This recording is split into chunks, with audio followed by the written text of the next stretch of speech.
What is up guys, we're going to be doing a deck profile here for DDDs. No, this is actually a DDD Predaplant deck profile. This is one of the best collabs I've ever done for a deck. It is just really awesome, so without further ado, let's actually get started.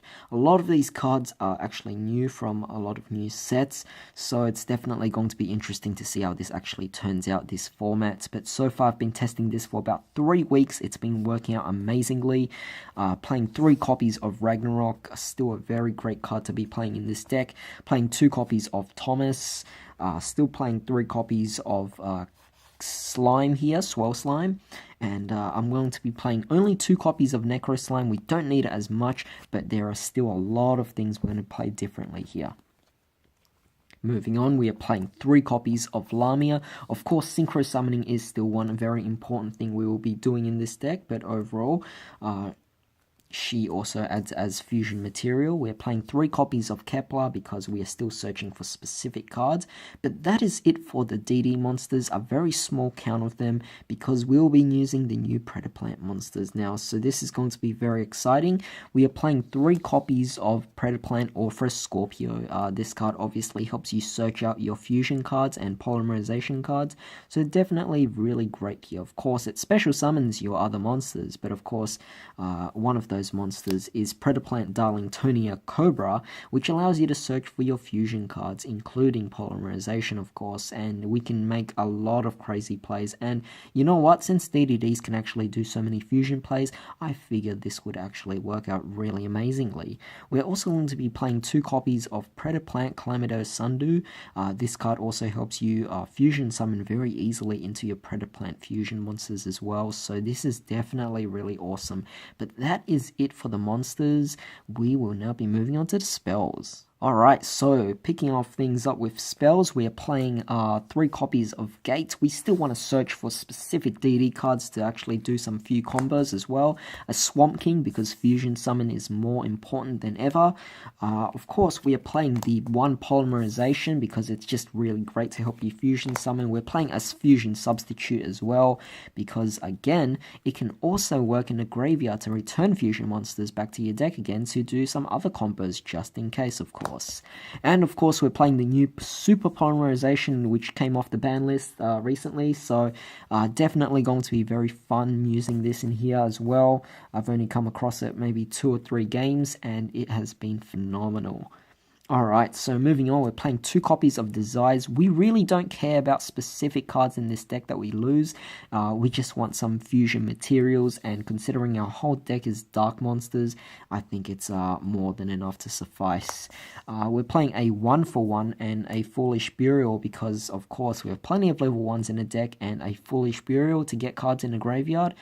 That's really great here as well. Of course, we don't like hand traps negating us, so we're going to be playing 2 copies of Called by the Grave. Of course, I'm already exceeding 40 cards in this deck, so I'm only playing 2 copies of Called by the Grave. If you can fit in the space, or if you want to go a little bit over, then feel free to put in a 3rd copy. There's no problem there. We're also playing 3 copies of Allure of Darkness. All our monsters are dark, so it definitely works really well. Now, one of the new cards I'm playing into this deck is Refusion. We're playing 2 copies of this, and this is actually a really amazing card. It takes away the need to actually go for any link summons because we can actually bring back fusion monsters. So it's definitely really nice, and let me just say this whole deck is packed with a bunch of fusion monsters. To end things off with traps, we're just playing the 1 Dark Contract with the Witch. Just a bit of disruption sometimes. You know, you might need it, and I'll say this deck can actually go second pretty well, but in the situation where we go first, we can always just use Witch as a set to disrupt our opponent, and there's a lot of other cards as well that can deal with that. But that's pretty much it for the main deck. Let's move on to the extra deck. Alright, so the extra deck, as I said, I packed this whole deck up with a bunch of fusion monsters. So right off the bat, we're playing 1 High King Genghis. Surprised to see that I'm playing 1, but even so, the deck is very, very full example, playing a Beowulf, you know, you could always take out Beowulf, put in the High King Genghis, no big deal there, but overall he provides piercing damage and he's pretty much a heavy storm at the standby phase, so very nice there. Oracle King Diark, again, more fusion monsters, and of course we're still playing the 2 Genghis because we can bring back monsters from the graveyard as well, so it's definitely quite nice. However, for the new additions to the deck, we're playing 1 copy of Chimera Fleischer.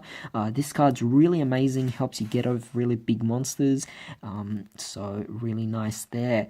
And of course, with the fact that we can fusion summon so easily, we can actually fusion climb, so we can actually play 2 copies of Greedy Venom Fusion Dragon. This card is amazing, requires a Predaplant monster, very easy, but you need a dark monster whose original level is 8 or higher.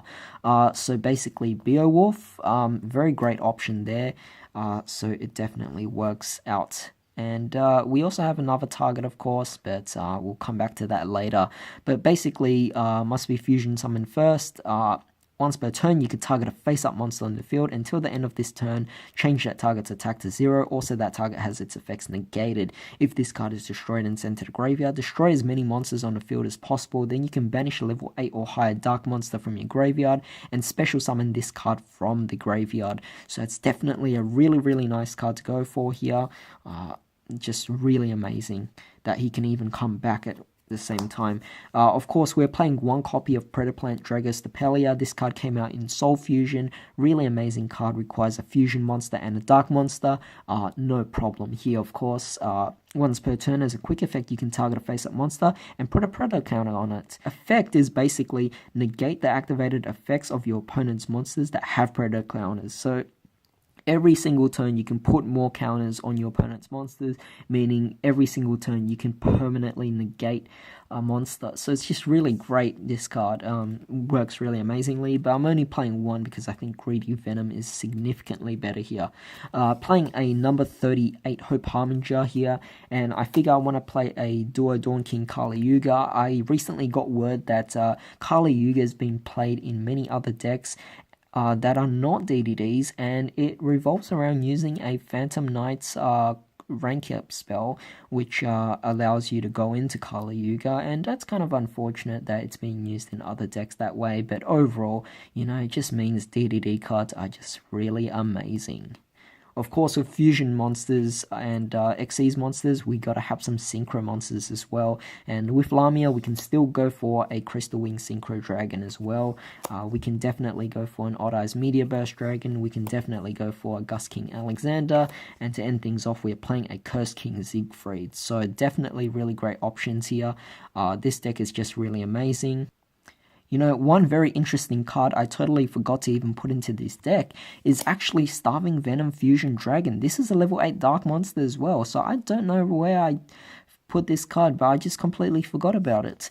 This card should definitely be in the deck. It's really important, so if anything, I'd probably even take out Chimera Fleischer as well. If you want, you could take out the extra Greedy Venom, since if you have this anyway, you can go into Greedy Venom, and then Greedy Venom can actually come back from the graveyard anyway. What's the point of playing 2 copies of Greedy Venom when you can actually just bring back one of them twice? So it's really cool here, and you know, your resources basically banishing a level 8 or higher dark monster from your grave to bring it back. So it's definitely a really, really nice card, but this card here and this card here are the 2 main focuses of this deck that make them really amazing, and this is just something I've been having a lot of fun with, so I hope you guys actually enjoy testing this out, and hope you guys have a great day. I'll see you next time.